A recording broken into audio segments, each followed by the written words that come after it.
Okay, well, welcome everyone. Good to see all of you here today. I'm happy you were able to join us on this Good Friday. I am Amy Napoli, the CEO of the Bellevue Harpeth Chamber of Commerce, and I'm here with our local City Council representatives, Dave Rosenberg and Gloria Hausser. We are going to have chamber chat today. This is the first time we've done this, so bear with us if we have a few technical difficulties. Hopefully we'll be fine. And I have everyone muted at this time, so if you have a question or if you want to make a comment, just go down to the bottom of your screen and click on the chat button, which will bring up the chat box. And you can direct a comment or question to everyone, or you can click the down arrow next to the word everyone and choose to whom you would like to send your question. So what we wanted to do today is just to kind of give everyone an update on what's happening here in our community, what's happening in the city of Nashville, other than, well, most everything is revolving around the COVID-19 pandemic, but there are other things going on in our community, and we want to touch on some of those. I did want to mention that we have a very vibrant page on our website for COVID-19 resources. Many of our folks in the community are trying to work through the economic injury disaster loan and the Paycheck Protection Program options that are out there. So if you are interested in learning more about that or finding applications online, please visit our website at bellevueharpethchamber.com, and the link to those pages is right there on the homepage. So we are working really diligently right now to provide as much information as we can to the business community. We are having a webinar with the SBA on Monday at 1 o'clock. That just got scheduled. That is a multi-chamber webinar, and I'll be sending out an email and putting, there is an event on Facebook for that as well. And then next Thursday, the 15th, we are having a webinar about the Families First Coronavirus Response Act and the CARES Act.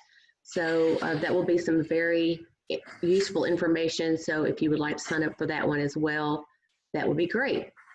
So with that, I am going to turn it over to Dave Rosenberg. And Dave, just give us a little bit of an update on what's going on in our city these days.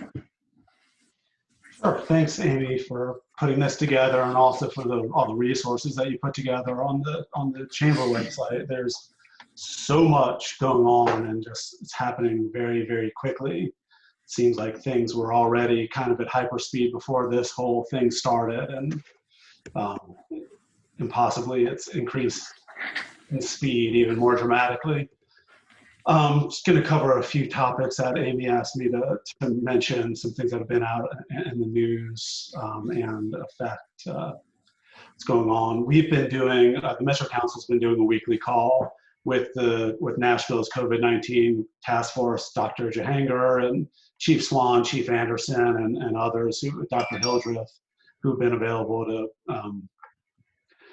give us updates and answer questions that we've been getting from our constituents about a variety of things, whether it's things that we're experiencing, things that we've seen in the news.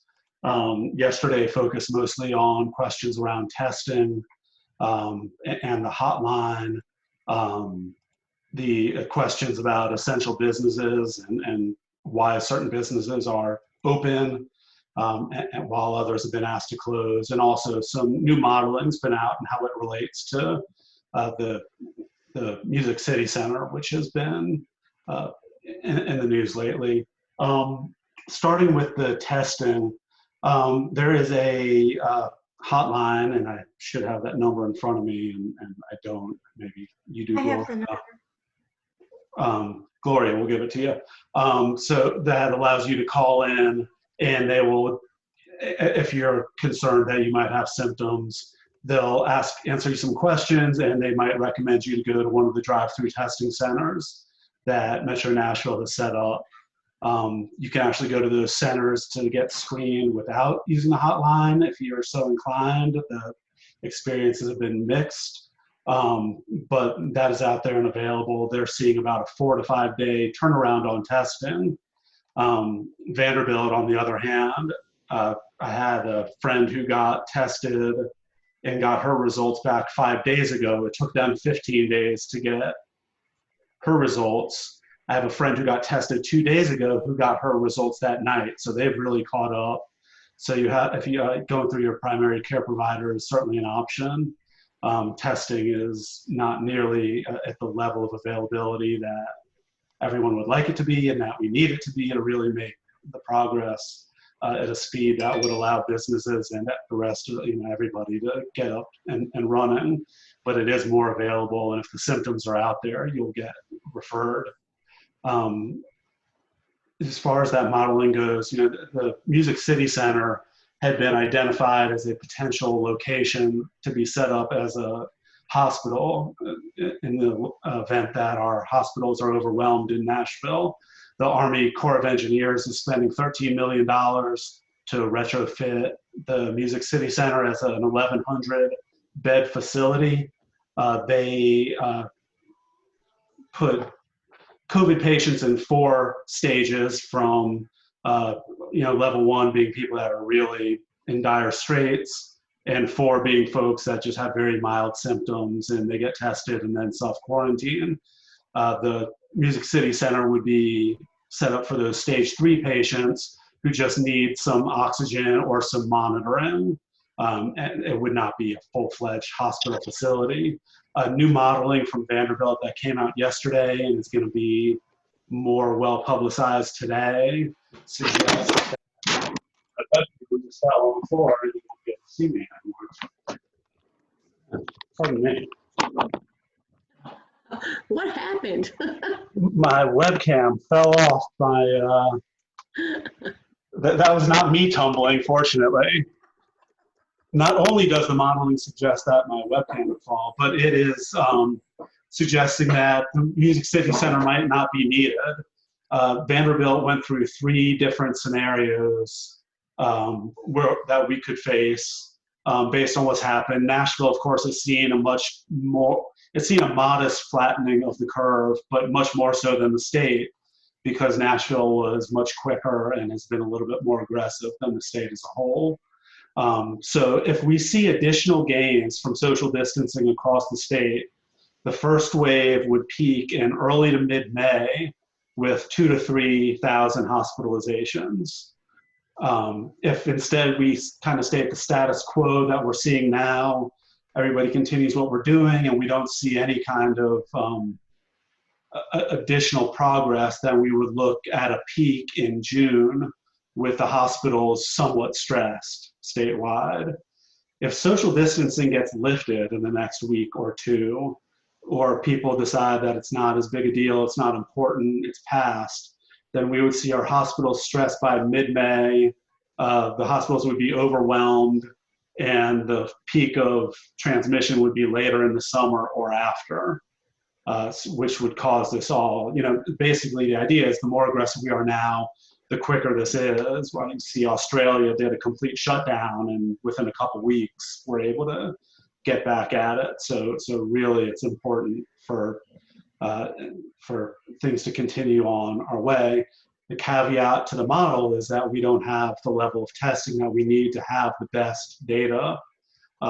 So that increases the margin of error on this whole thing.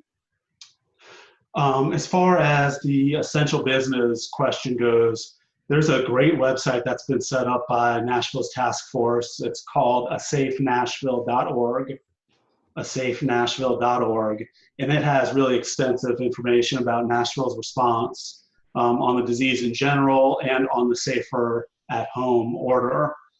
There's a pretty generous list of what is an essential business, for better or worse. But if you see a business open that you don't feel should, or if there's an essential business open, one of the things brought up is a juice place or a coffee place where people are doing takeout because it's a counter type of place, but folks are stacked up on top of each other. Thank you, Amy. Then you can Walmart. Places. If you see a place where folks are stacked up on top of each other, or the business that should not be open, you can report those in the Hub Nashville app. It's a great app that you can download off the App Store or the Google Play or whatever you do there. And there's a COVID-19 section, and you can tap report a violation. Folks from the health department will go there, provide recommendations on putting masking tape down or putting up signage to tell folks to space out if it's a business that is allowed to be open. And if it's not, they'll talk to them about the fact that they need to be closed, that they've been ordered to close. They've been out in visiting locations, seeking compliance. Everyone has followed through. I know last weekend they closed a couple of Michael's locations that were still open in violation of the order, a couple Hobby Lobbies, some vape shops that were ignoring the order. And those were subsequently closed, and which is protects those employees who were required to go into a very unsafe environment, as well as the customers. And one person over the course of 30 days who is out conducting activities while infected, that one person going out for a couple days will eventually lead to 450 infections within 30 days. Just because what we're seeing right now is each person infects another 1.5 or even 2 to 3 people, depending on their activity. And when you look at that exponential gain, it makes a big difference. So closing one business can have a substantial impact on hospitals' ability to care for COVID patients, but also patients who are in other health situations. Hey, Dave. Yes? Hey, I have a question. First of all, what was the name of that app that you mentioned? Hub Nashville, HUB Nashville. Okay, I just put that on the chat. You can report potholes, trash on the side of the road. It gets routed automatically to the right department. They notify you when they've received the ticket. They notify you when it's been addressed. It's a great, really efficient system that's used in every department of Metro Nashville. Yeah, I've used it before. You do have to indicate, like on a map, exactly where, like if you see something on the side of the road, like a mattress or whatever, you do have to indicate on the map if it's not at an exact address. You might have to indicate, put a little pin on a map. Correct. That's what I understand. And for the reporting a violation, it's kind of set up a little bit differently, where you put in the name of the establishment, the address of it, and what you witnessed that's concerning you, and then they evaluate whether it's something that needs to be looked at. Dave, I have a question. Sometimes there are differences between an order that the governor puts out and an order that the city puts out. Which one, if someone were confused about that, would they be required to follow above the other? The governor would have the power to preempt, overrule any order that came from a locality. Governor Lee hasn't done that, so it's really the stricter of the two when it comes to Nashville, things within the bounds of Davidson County. So my hometown is Camden, Tennessee, and the county mayor there just put out his own executive order of sorts that kind of was more strict than the governor's safer at home order. And he met with Walmart there, and they have restricted the number of people that can be in Walmart at any one time to 200. And Walmart corporate had told them it was 791, I think. So I think at the local level, some cities are doing some of their own orders as well that might be a little stricter than what the governor has said. Absolutely. The health team visited Home Depot and Lowe's over the last weekend, I think, also, and got them to lower the number of people coming into their stores. There's a limited number of counties within Tennessee that have the power to put forth their own orders through their county health. I think there's only six counties where the county health board can institute the kinds of restrictions that Mayor Cooper and Dr. Jahanger and Dr. Caldwell did in Nashville several weeks ago. So we've been fortunate.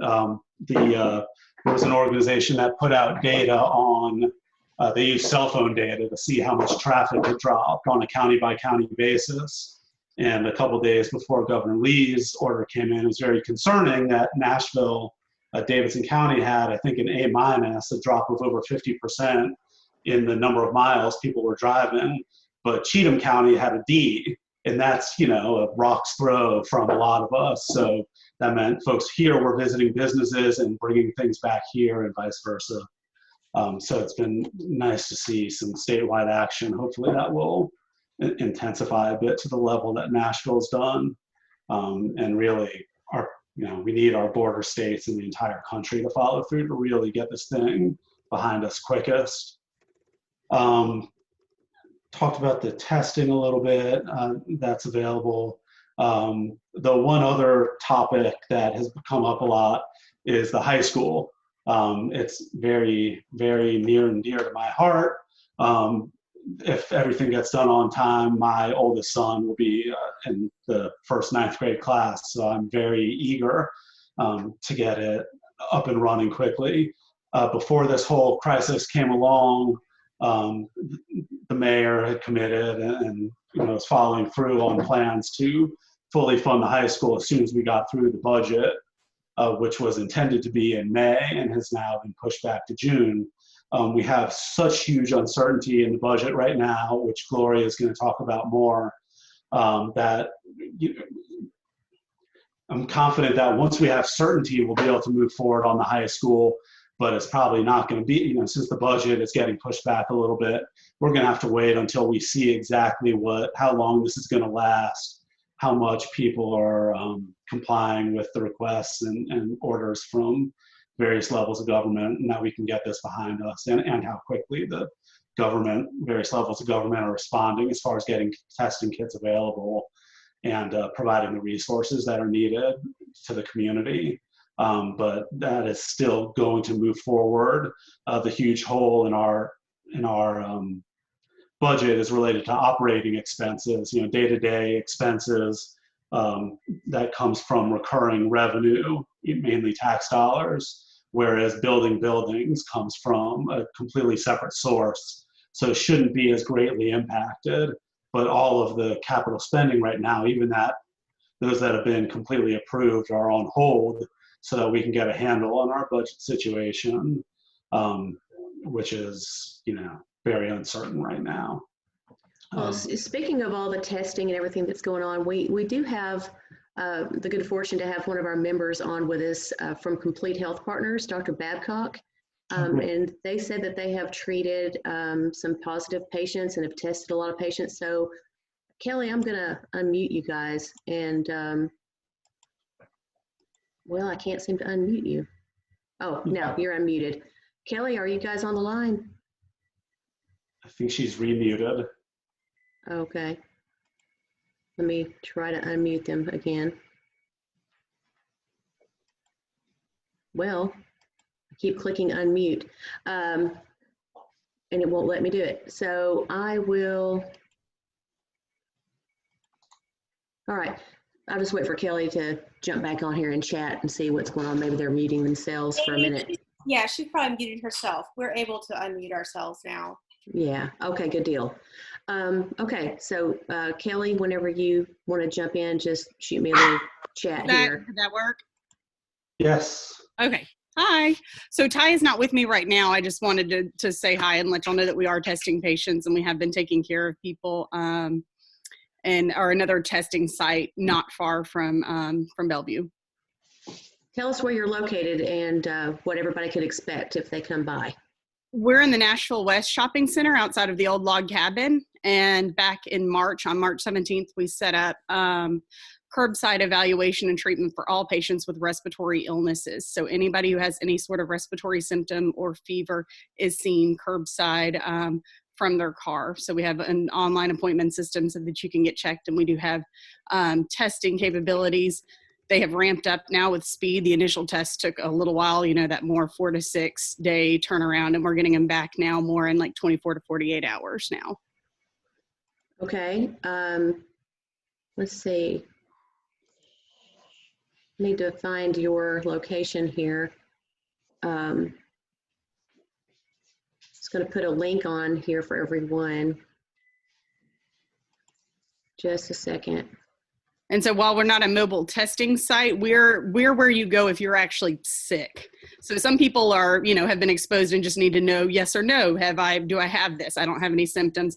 And those are the people I think that are being directed to the drive-up centers that are there. But we are owned by a group of emergency medicine physicians. And so we are taking care of people who have symptoms, who maybe need a chest x-ray, those guys that do have to leave their car brought in through a side entrance so that they can get a chest x-ray, or actually need medical management and follow-up. So we are not a testing center in the sense of something done through, for a free visit for just, do I have it or not? We're there if you're actually sick and need medical management and follow-up, and say your primary care provider is not open because a lot of places have closed, or they're just doing telemedicine and you need someone who can actually take a look at you and tell whether or not you need more evaluation or treatment, or help you make those decisions as to whether or not you need to go to the emergency room for admission.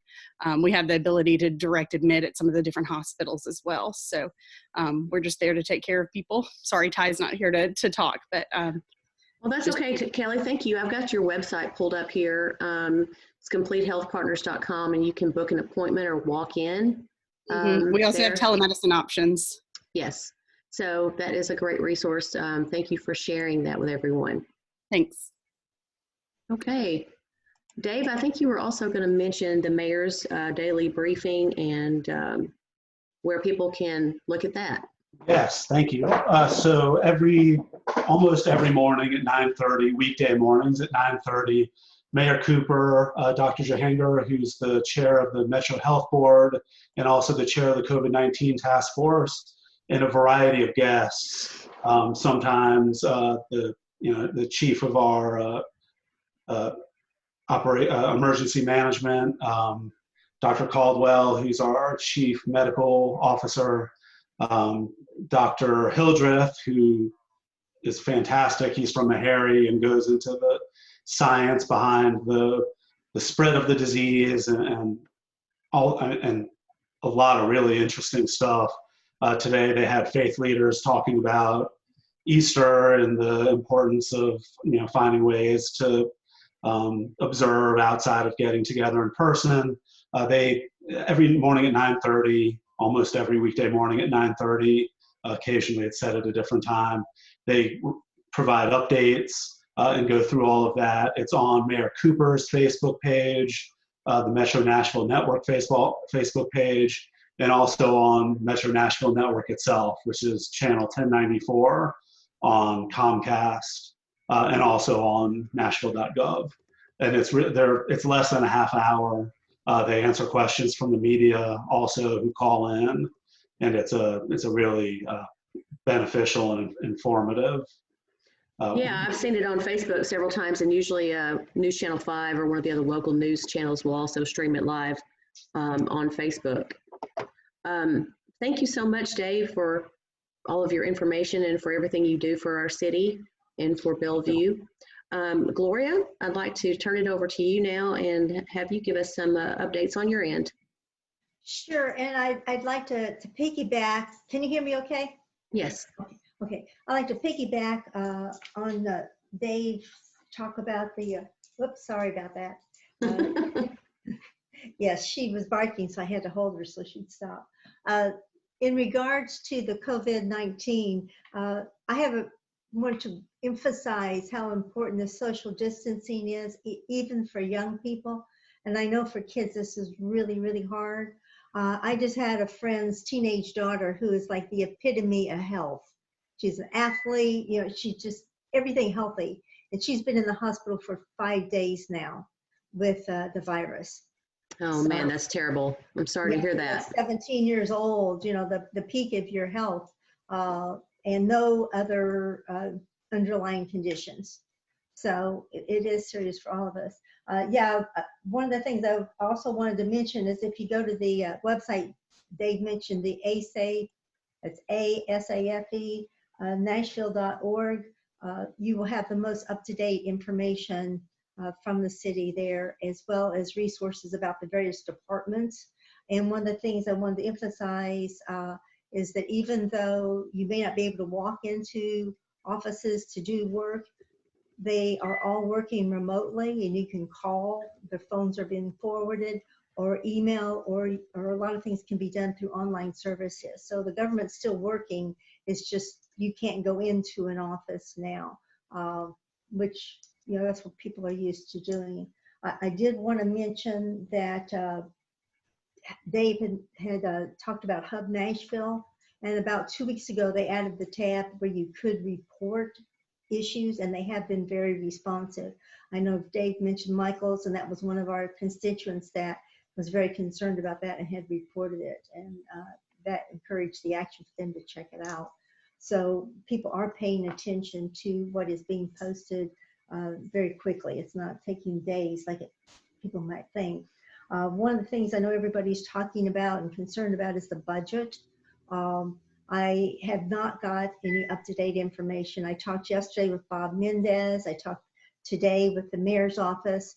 And, you know, originally we were hoping to get the budget from the mayor at the end of March so that we could have April and May to really evaluate.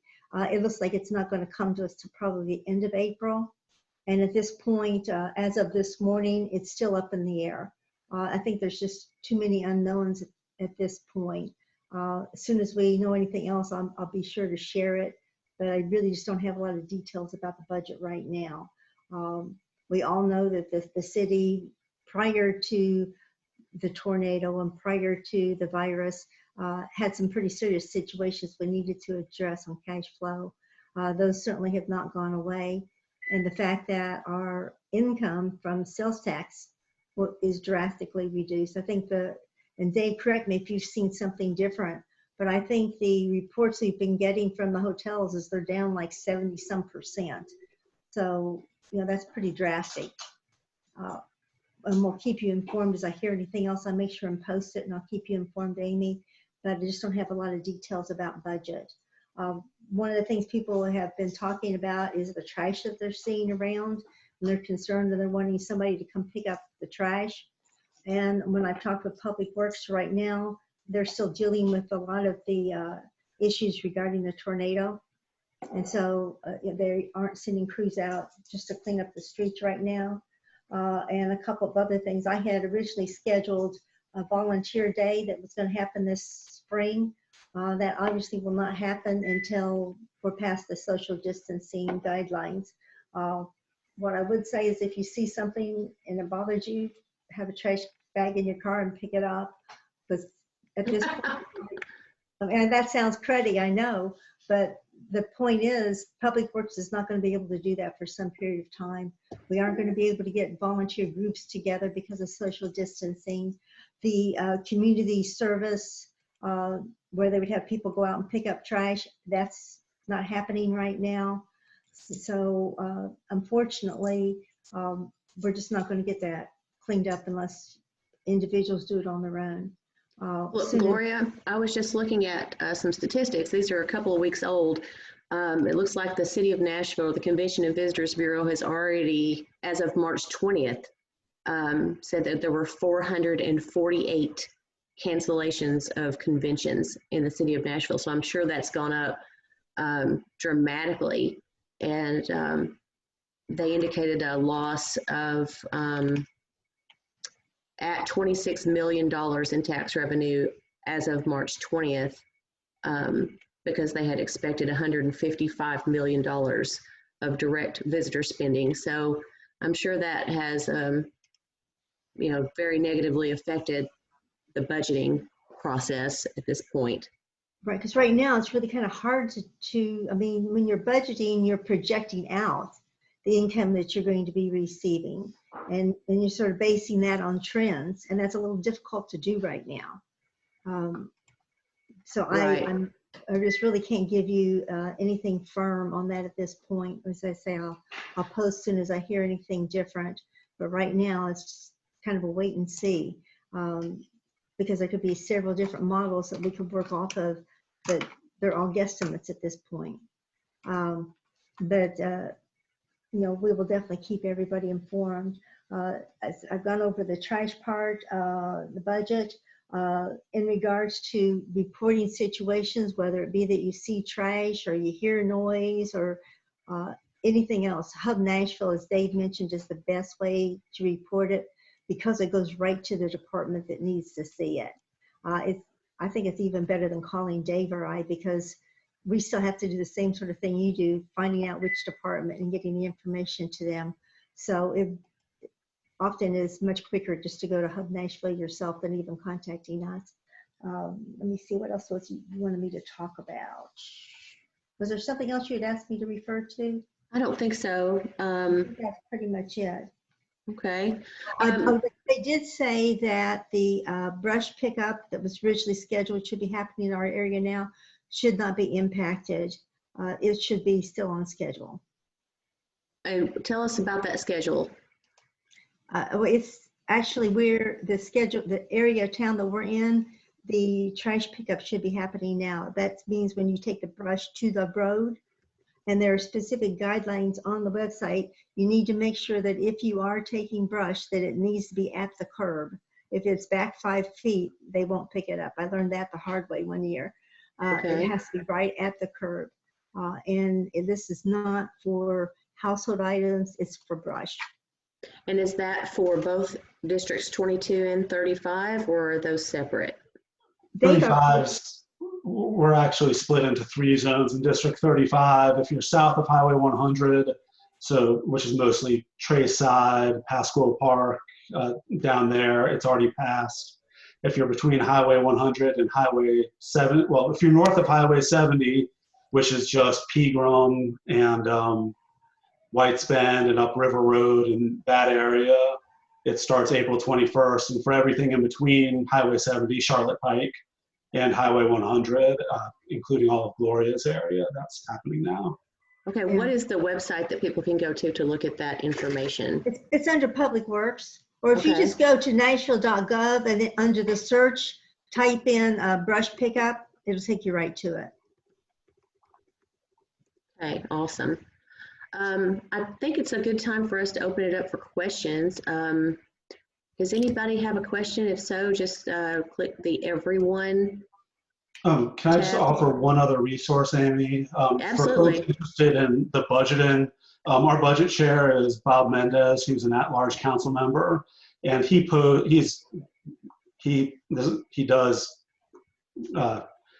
helps business planning as an attorney as his occupation, and he's really sharp in this area. And he blogs regularly about our budget situation and projections and things that are coming down the line. And that's worth looking at if you're interested. It's Mendez, MENDES for Nashville.com. Just click on the blog, and it's very educational when it comes to the budget process and what some projections are looking like. No Bob in the address there, Amy. Just I'm Mendez. sorry, just Mendez. Mendez for Nashville.com. Okay. All right, we have a question from Ben Zolkauer. Ben, I hope I pronounced that correctly. I'm going to read your question. Recognizing the current economic situation facing the city, what is the best way the community, including students, parents, and teachers, can advocate for full funding of the new high school as soon as practical? I would say at this point, just continuing to email the mayor's office and let them know that this is important and the need hasn't gone away. You can email mayor@nashville.gov. Once it gets proposed by the mayor and comes to council, there will be other opportunities for folks to express the importance of this. But for right now, I'm really confident in the mayor. He's a man of his word. But it's always worth reminding him that it's something that is very important for not just Bellevue, but for all the students across the city that the high school is going to serve. Hey, if you have a question, everyone, just let me know and I'll unmute you. I have to keep everybody muted because of the background noise. It's not that we're trying to keep you from speaking. See one up a little bit higher about whether metro schools. Oh, yeah, Heather, I saw that. I don't see any chance that any school is in Tennessee or elsewhere is going back this year. Packing a bunch of kids into, I would say they're done. Yeah, and I think the fact that, they've made changes in the guidelines or requirements rather for seniors to graduate kind of points to the fact that the expectation is that kids will not go back before the end of the year.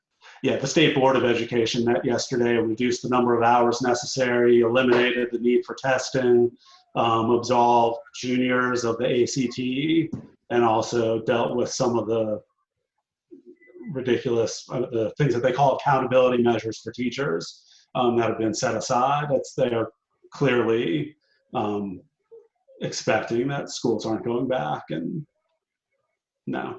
Okay. Libby, Bruno, I think you are unmuted, my friend. Thanks. So I have two questions. They're different. Going along the same lines with the schools, for kids that are, obviously everyone is rising into another grade.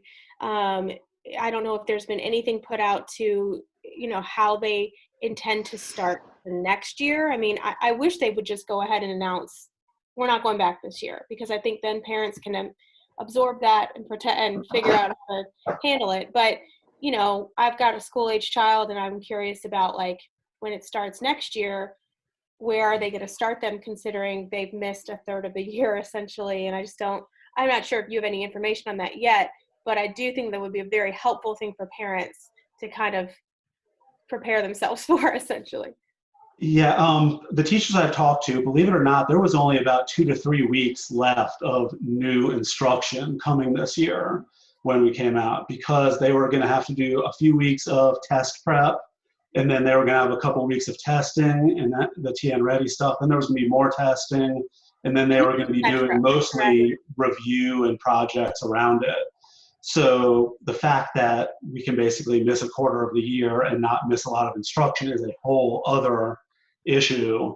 But they should not, there's not a ton of instruction that's been lost. And I've seen a lot of teachers make the argument that kids are going to be, rather than being behind, this has been an opportunity for kids to learn a lot and spend a lot of time, and so many more enrichment opportunities that the test-focused schooling that's going on now isn't operating. So I agree with that. Yeah. I mean, honestly, I've enjoyed it. I have a kindergartner, and kindergarten is too hard in my opinion, so it's been good. But I'm just curious if I'm thinking about throwing her into first grade, do I need to be preparing her from an academic standpoint? It would be nice to have some guidelines on here are the math things to be doing and the phonics things to be doing. So I know that over the summer, I'm working her towards that. I don't think we need to worry about that. The Commissioner of Education has been surveying districts, including teachers, on what they think the best way is to help children who haven't had any real enrichment opportunities since school let out. Just kids whose parents aren't equipped or are working and don't have the opportunity that a lot of us have to do that. I don't know how great those recommendations are going to end up being, but that's something that they're going to be addressing statewide, and that's not going to be something that's not going to be an obligation put on parents from an academic perspective. This website that I'm sharing, IXL, I don't know if you've used it before, but if you, it's really, really good. I have Juliet on there every day. And ABC Mouse is fantastic. Yeah, ABC Mouse is good. If you have a student in Metro, they have a clever.com, and all of the kids have a login, and it takes you to a bunch of different resources.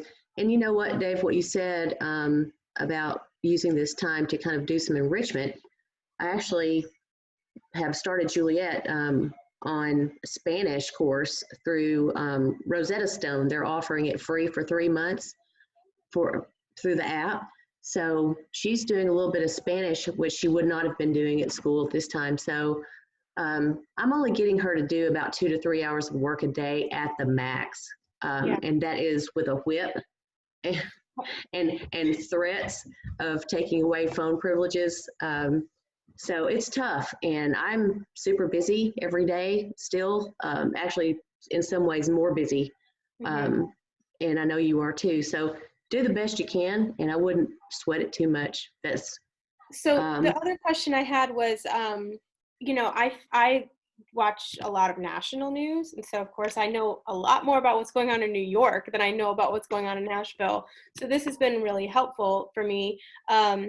In order for me to find out what's going on in Nashville, I seek it out. Like I'll go and make sure of what, you know, what other resources I can have.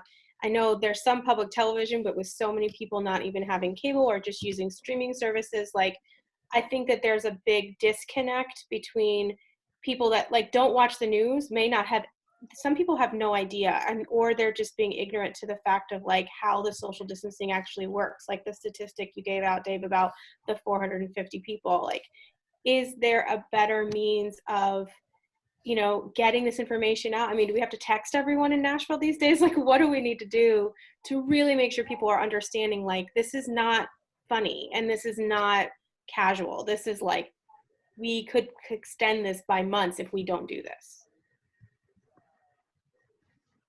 I don't know how to answer that question, Dave. Do you?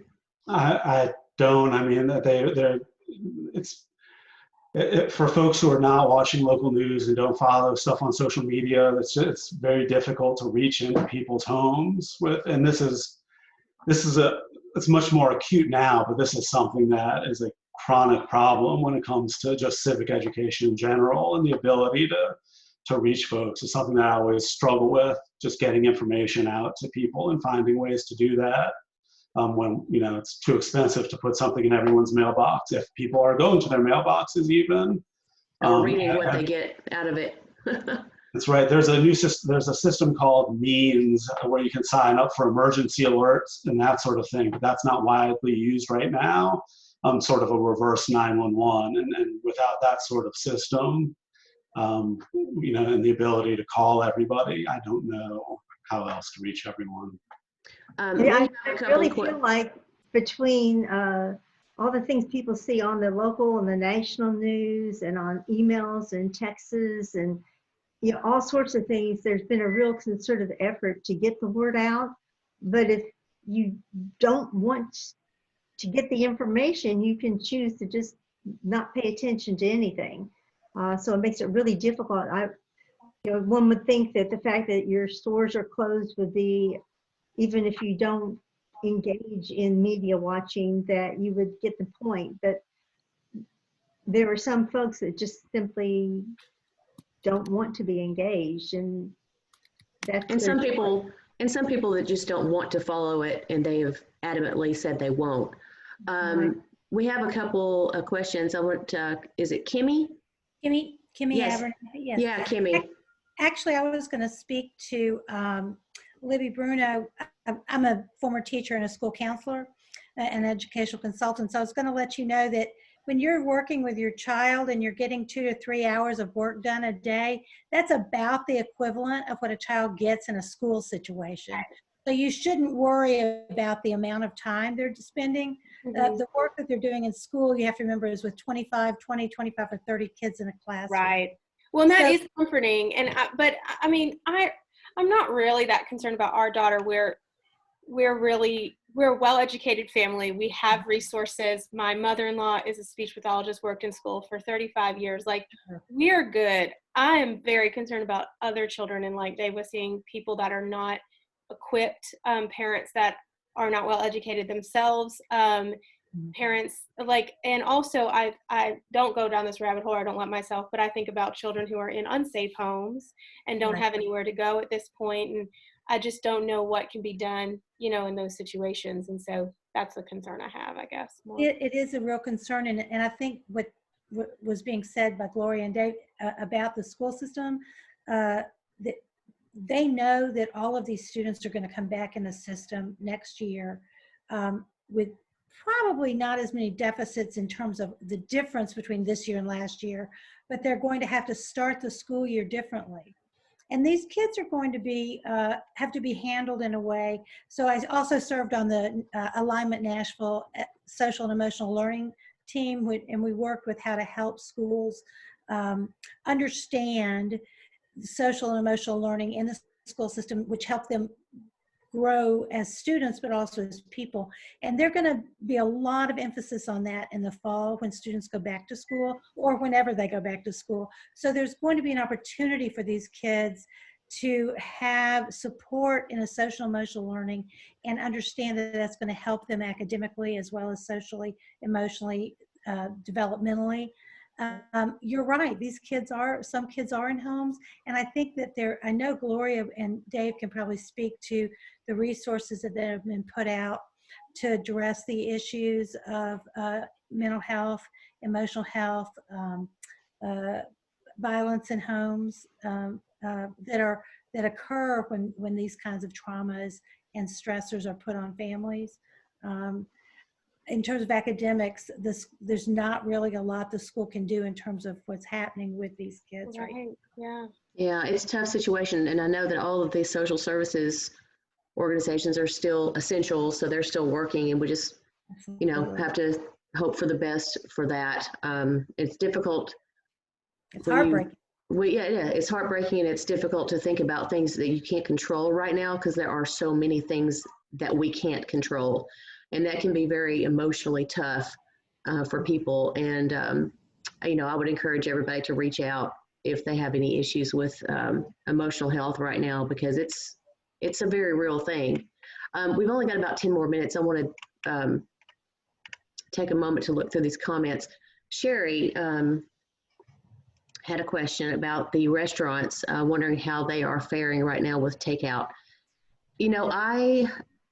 We have multiple restaurants in our chamber, and our member relations committee and our staff have called every single one of our members in the past week or so to check in.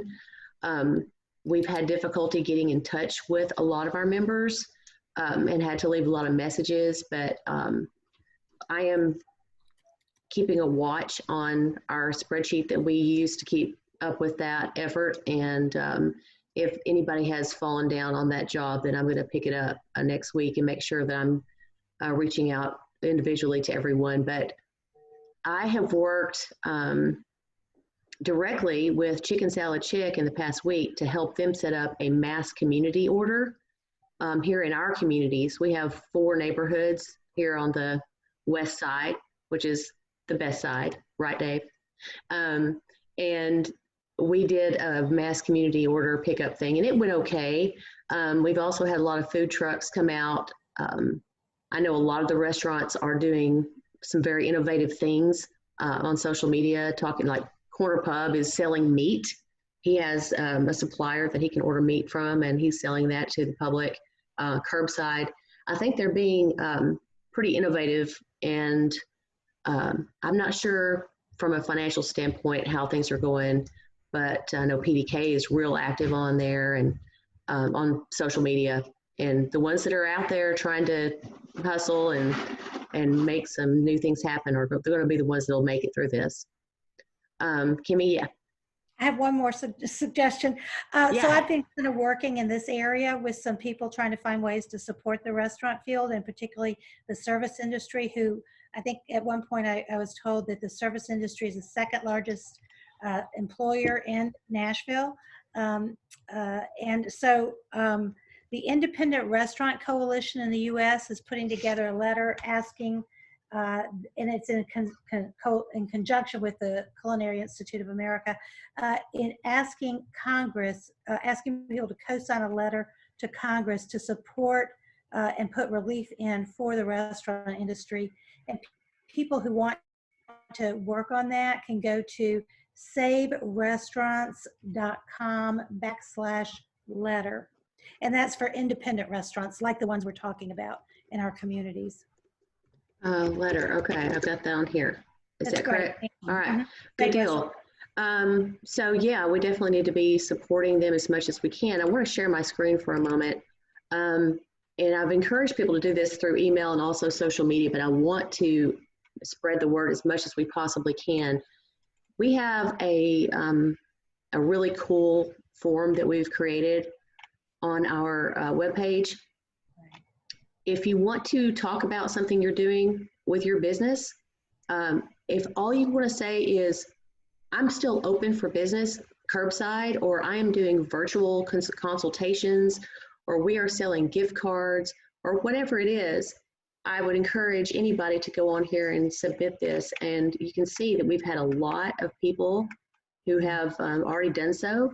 And we are taking those a piece at a time and posting them on Facebook. So please spread the word about that if you would.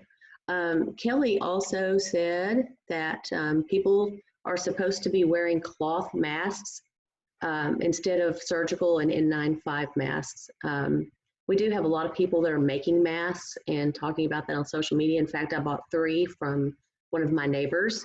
So don't be going out and buying those masks for people that are in healthcare on the front lines right now. One more thing I wanted you to talk about, Gloria. Let's talk about the census for a second. Okay, right. There, we need to make sure and not ignore that, because we've got to get it. The reason the census is so important is the numbers on the census will determine how many people we have in the U.S. Congress representing Tennessee. It also determines how much money comes to Tennessee, and that is for 10 years. So this is something that will take you 5 minutes to do and will impact your life for 10 years. And that's pretty, and there are several ways of doing it. You can go to Census 2020 and you can find all the ways of doing that, but it basically, you can phone it in, you can go online and do your census, or you can send a paper copy in. You can print it and send a paper copy. If you don't do it, somebody will be coming to your door to get the information. So it's not like, well, I'm just going to ignore it and I don't have to worry about it. There will be census workers, whenever the social distancing finally lifts, that will be going door to door for every household that has not reported. And the reason is because it is so important that we get an accurate census. We don't want to lose money coming to Tennessee or lose representation because we just didn't take time to fill out the census. So it is extremely important that we do that. And thank you for bringing the Census 2020 up on the screen. But there are several ways to do the census. It's not, so even if you aren't a computer person, you can make a phone call and call in your information. And literally it's very short. It's not difficult at all. I'm going to make a note. I wanted to talk to you about, Amy, and you have this on your website, and I want to bring the attention to any business owners to please fill out the survey information about their contact information if their business is closed. The police want to make sure and monitor those businesses, and if there is a problem, they need to know who to call. And if your only phone number they have is of the business that nobody's at, then you're not going to know that there's an issue there. So Right. I would encourage people to please fill out that survey so we can get that to the police department. All right. The other thing in regard to businesses, I know I've seen this on Nextdoor and some other things. Buy gift cards, your future purchases that you're going to have that will help those businesses stay open. And also, I know I and several other people, maybe projects that you were putting off, maybe go ahead and do those this year. Get those small business people some income. They will be very appreciative to taking care of your projects or booking ahead for you. So anything that we can think of that those who still have some income might be able to do to help those who maybe aren't experiencing the normal income they have would be very helpful. And that's how we become part of a community. Just like you mentioned, people that are making masks. I know the other day, one of my neighbors had a whole stack on her sewing table that she had just completed. That's encouraging to me because that shows that we do want to be helpful, that we are a community. And that sense of being part of the community and caring about others is what's going to help us carry through this. Is when we only think about ourselves as an island, and that's when we get defensive, when we throw up the walls, and we get scared, and that's all we can think of is getting deeper and deeper into our own fears. This reaching out and being helpful takes us out of that mindset and gives us something to look forward to and feel connected. And I think that's really valuable. One of the things I'm hoping, and I'm already seeing evidence of it, is we're going to learn new ways of doing things that maybe because we didn't have to before, we didn't necessarily embrace that technology or embrace some other ways of doing things. We're being forced to now to step out of our traditional ways of connecting with each other, or traditional ways of doing business, and looking at other alternatives. And that will carry forward even when we get back to whatever our new normal is. And I'm hoping that that improves the way that we can interact with each other, improves business to customer relationships, and that will reduce costs and improve service. So I'm encouraged by that as I'm seeing innovations happen. I agree. Jeremy has a comment. Go ahead, Jeremy. Well, thank you, Amy. Thanks for organizing this. This is really great. Just maybe something the Chamber could do for local restaurant businesses. I've noticed in other places across the country, people are encouraging people to support local restaurants and bars by buying gift cards. Maybe this is something the Chamber could consider doing, because I'd certainly be willing to put some money down for local restaurants for, you know, when they're open in the future. That might help them with short-term cash flow issues. Absolutely, and we have a project in the works right now that we're working on for that. Oh, great. Okay. Yeah, we're going to start pushing something out. No, I don't. I'm happy to have any suggestions, but yeah, we are going to, there was actually like a nationwide program we were looking into last week, and then I got moved off to something else that was on my priority list, but this week we're going to revisit that for sure. I think would also be useful for not just the restaurants, but for the retail stores. Some of our local retailers are, you know, totally closed right now. So yeah. And they can't do delivery or takeout, or they don't have any other recourse. So I think a community-wide gift card program would be fantastic. And thank you, Jeremy, for that suggestion. Mm-hmm. Amy, to go along with that, there's a Venmo thing that you can do where, like, they're encouraging you, if you make a drink at home or if you make a meal at home, you can tip a service industry worker. And what happens is when you go on there, it just randomly picks a service industry worker in Nashville that's, I believe, is registered somehow. So, like, I poured myself a glass of wine the other night and I tipped Chris, the bartender, and he was like, thank you so much, because as we know, service industry workers live by their tips. And so that was such a it's fun too, you know, like, it's just kind of a fun thing to do. So, and that's great. Libby, would you email me the information about that? Oh, that's fantastic. That's a really, really cool idea. Okay, we're looking at about an hour, guys. I don't want to keep you over the time we asked you to take out of your day. Does anybody else have a question? Or Dave, Gloria, any closing comments? No, thank you for putting this together, Amy. This is great. I'm happy to do it, and I really appreciate you guys and everything you do for our community, and all of you who joined us today. Thank you so much. Please reach out to us at the Chamber if we can do anything for you. My email address, I'm going to put it on here. 1 second, it's long. We're not at the office, and the phone is just taking voice messages. So if you leave a message, we'll get an email about that, and we'll call you back. Oh, crap, ANAPOLI. I can't type my own name. That's fantastic. Anyway, let's try that again. Amy? Yes, ma'am. I just want to congratulate you and Maureen, because it is really amazing that, you know, we are not a huge chamber, but the presence that you're making in this community is if we were the Nashville Chamber. And I think it's when you look at our website and you see all the resources you have up and the way you're reaching out into the community, I think you'd have a staff of 5 behind you. So I just want to publicly say thank you and how proud I am to be in Bellevue and to be part of the Bellevue Chamber. Thank you, Gloria. I really appreciate that. That's a very kind thing for you to say. Okay, everyone, and enjoy. Amy, I put that link in the chat, so if you want me to email it, I can. But that's the link for the. Okay, I saved the chat, so we're good. I can come back and access that. And I did record this, so I will get it up on our website. And I'd like to do this once a month. I think it would be a really good idea. So everyone enjoy your Good Friday and enjoy the beautiful sunshine today and have a great weekend. You too. Bye. So, see Thank ya. you, everyone. Bye. Bye-bye.